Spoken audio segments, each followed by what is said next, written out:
Então, hoje a gente vai considerar um novo modelo de arquitetura de rede para computadores onde a gente tem a memória distribuída, certo? Então, esse modelo que a gente vai considerar agora é o hipercubo. E aí, quais são as características do hipercubo? Primeiro, ele vai ter sempre uma potência de 2 como sendo o seu número de processadores, então ele tem n igual a 2 elevado a k, onde k é uma inteira que qualquer positivo, processadores, e a gente vai assumir que os processadores eles são indexados pelos números de 0 até n-1. Se você considerar a representação binária desses índices, de 0 até n-1, a gente vai ter um link entre dois processadores PI e PJ, se somente se na representação binária de I e J eles diferirem em exatamente um bit, certo? Então vamos dar um exemplo aqui para deixar mais claro qual que é a cara do hipercubo. Então aqui eu tenho um hipercubo com dois processadores. Então na representação binária dos números de 0 até n-1, a gente só tem o 0 e 1, então está aqui a representação binária. Tem um link quando a representação binária dos processadores difere exatamente 1, então nesse caso aqui eles diferem exatamente 1 bit, então tem um link entre eles. Vamos ver aqui o exemplo onde eu tenho n igual a 4. Então com n igual a 4 eu vou utilizar 2 bits para representar todas as possibilidades, que vão de 0 até 3. Então aqui eu estou escrevendo em binário esses índices, então eu tenho o processador 0, processador 1, processador 2 e o processador 3, certo? Então está aqui a representação binária dos processadores. Aí eu vou estabelecer um link entre os processadores em que a diferença da representação em binárias deles é de exatamente 1 bit. Então aqui esse cara, que é o 00 e o 01, diferem exatamente 1 bit, então tem um link entre eles. O 1, 0 e o 1 diferem exatamente em 1 bit, então tem um link entre eles, e assim por diante. Então aqui eu tenho o 00 com o 0, eles diferem exatamente 1 bit nessa segunda posição, então tem um link entre eles. E aqui eu tenho o 01 e o 1, eles diferem exatamente 1 bit na segunda posição, então tem um link entre eles. Então como é que a gente vai construir no hipercubo? Você pode pensar na construção do hipercubo de uma maneira recursiva. Então basicamente o que eu fiz aqui para construir o hipercubo de tamanho 4 foi pegar duas cópias do hipercubo de tamanho 2. Então eu peguei esses dois vértices aqui de cima, o hipercubo de tamanho 2, aqui é o hipercubo de tamanho 2, adicionei um bit 0 nesse primeiro hipercubo, adicionei um bit 1 na frente desse segundo hipercubo e fiz a ligação dos links onde os índices diferiam somente em 1 bit. Então vamos fazer um exemplo aqui para n igual a 8. Então aqui eu estou fazendo duas cópias do hipercubo com 4 bits. Então aqui em azul eu tenho um hipercubo, deixa eu colocar os links aqui, eu tenho um hipercubo de tamanho 4, está aqui o hipercubo de tamanho 4. E em vermelho eu tenho um outro hipercubo de tamanho 4 também. Então, deixa eu fazer os links deles aqui. Então, eu fiz duas cópias desses dois hipercubos de tamanho 4. Aí, o que eu vou fazer é, nesse primeiro hipercubo, eu vou adicionar no dígito mais significativo aqui, um bit 0 em todas as posições desse primeiro hipercubo. Então, aqui ele tem um bit 0, 0, 0, 0. E nesse segundo hipercubo eu vou adicionar o bit 1. 1, 1, 1 e 1. Aí agora eu vou fazer a ligação entre os processadores em que a diferença na representação binária dos índices desses processadores foi exatamente 1 bit. Então esses dois processadores aqui diferem 1 bit, então eu vou colocar uma aresta entre eles.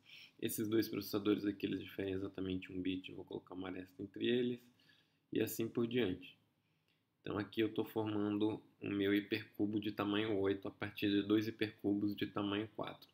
Então se você fosse escrever o hipercubo de tamanho 16, você ia repetir o mesmo processo, ia fazer duas cópias do hipercubo de tamanho 8. Na primeira cópia você ia adicionar um leading bit lá com valor 0, no segundo um bit mais significativo com valor 1, e depois você ia fazer a ligação dos vértices correspondentes entre esses dois hipercubos, como eu fiz aqui no exemplo para n igual a 8. Tá, então vamos ver aqui as características de um hipercubo. Qual que é o grau dele? Bem, o grau é o maior grau de um vértice. No caso do hipercubo, todos os vértices têm exatamente o mesmo grau. Eu sei que se o seu hipercubo tem tamanho n, a gente vai usar sempre log de n bits para representar os índices do seu hipercubo de tamanho n. Como a gente tem um vizinho para cada bit, então para cada processador eu vou ter um vizinho para cada bit diferente em cada uma das posições da representação binária do número desse processador, significa que eu vou ter log de n vizinhos, então o grau da rede é log de n. Qual que é o diâmetro? Qual que é o diâmetro do hipercubo? Então, o diâmetro ele vai ser o maior dentre todos os menores caminhos entre quaisquer pares de vértices na sua rede. Então, se você considerar aqui dois processadores PI e PJ, e PI quer enviar um dado para PJ, o caminho mínimo entre I e J vai ser a correção de cada um dos bits de I para deixar os bits exatamente igual ao de J. Então, deixa eu colocar aqui um exemplo. Se você tiver um processador que tem representação 0, 1, 0, e ele vai enviar alguma coisa para um cara que tem representação 1, 0, 1, certo?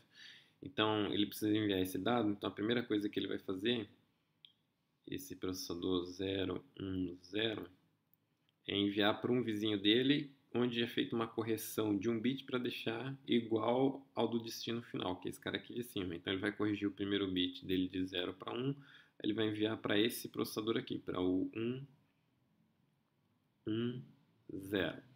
Depois desse cara aqui, eu vou seguir no caminho onde eu vou fazer a correção de um próximo bit para deixar igual o destino final, que é esse cara aqui. Então, vai ser enviado a mensagem do processador 110 para o processador 100.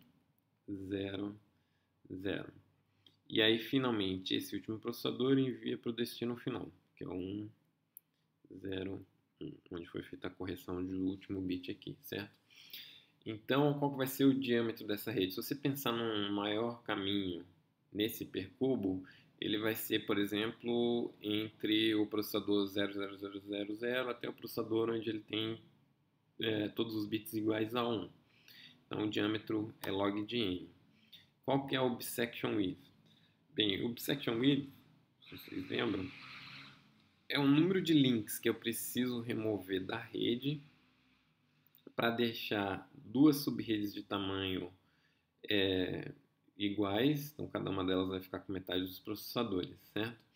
Então, no hipercubo, se vocês perceberam aqui como eu estou fazendo a montagem de um hipercubo, por exemplo, de tamanho 8 a partir de 2 de tamanho 4, o que eu faço é eu copio dois hipercubos de tamanho 4, depois ligo cada um dos vértices correspondentes desses dois hipercubos. Então, se você tem um hipercubo de tamanho n, ele foi montado a partir de dois hipercubos de tamanho n sobre 2, e eu liguei cada um desses n sobre 2 vértices correspondentes. Então, se eu remover essa quantidade n sobre 2 links dos dois sub-hipercubos correspondentes do hipercubo de tamanho n, então a gente está criando duas subredes separadas de tamanho n sobre 2, certo? Bem, então essas são as características do hipercubo, e depois a gente vai começar a ver alguns algoritmos sobre essa arquitetura de máquinas paralelas com memória distribuída.